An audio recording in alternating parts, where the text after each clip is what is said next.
विश्वेश्वर व्रत की तिथि हर साल बदलती है क्योंकि यह हिंदू पंचांग की कार्तिक मास में आने वाली चतुर्दशी या प्रसाद व्रत तिथि पर निर्भर करती है। हाल के वर्षों में तिथियां इस प्रकार रही हैं। 2023 में यह व्रत 25 नवंबर को आरंभ हुई थी। जागरण 2024 में यह व्रत 14 नवंबर को मनाई गई।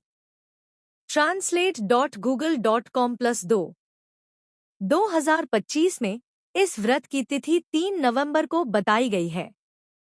विश्वेश्वर व्रत व्रत तिथि। यह व्रत कार्तिक मास में किया जाता है।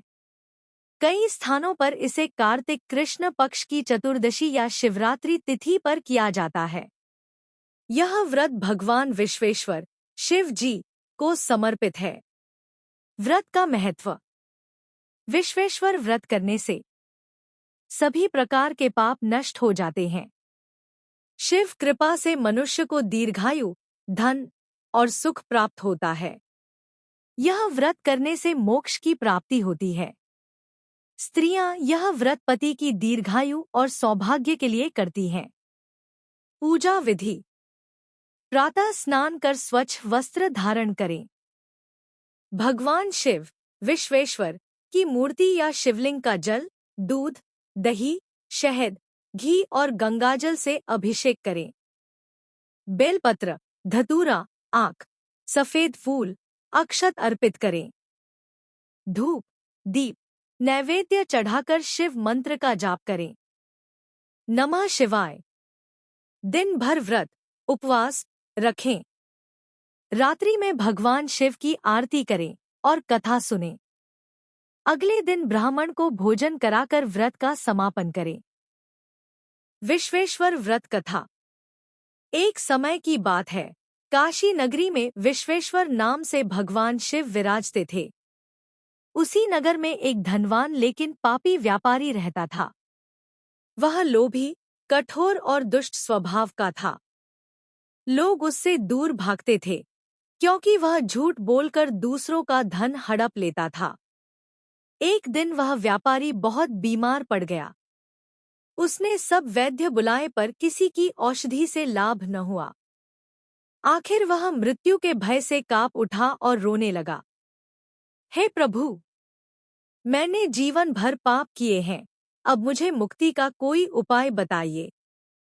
तभी वहां एक महात्मा आए। उन्होंने कहा, वत्स, अब भी समय है। कार्तिक मास की चतुर्दशी को विश्वेश्वर व्रत करो। भक्ति से भगवान शिव की पूजा करो। जो यह व्रत करता है उसके सभी पाप नष्ट हो जाते हैं। व्यापारी ने जैसे तैसे व्रत की तैयारी की। उस दिन उसने स्नान कर स्वच्छ वस्त्र धारण किए।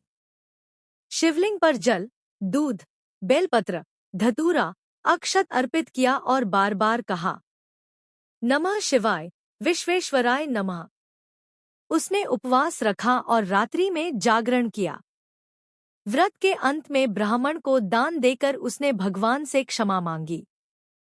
शिवजी उसकी भक्ति से प्रसन्न हुए और प्रकट होकर बोले, वत्स, तूने मेरे विश्वेश्वर व्रत से मुझे प्रसन्न किया है। तेरे सारे पाप नष्ट हो गए हैं। अब तू मोक्ष प्राप्त करेगा। कुछ ही समय में व्यापारी ने शरीर त्याग दिया और शिवलोक को प्राप्त हुआ। तब से यह व्रत पापमोचक कहलाया और जिसने भी इसे किया उसे शिव कृपा मिली। फल और महिमा। जो श्रद्धा से विश्वेश्वर व्रत करता है उसके जीवन से पाप, रोग, दुख दूर होते हैं। घर में सुख, धन, शांति आती है और अंत में भगवान शिव का धाम प्राप्त होता है। व्रत के फल। पापों का नाश, जीवन में सुख समृद्धि, परिवार में कल्याण, अंत में शिव लोक की प्राप्ति।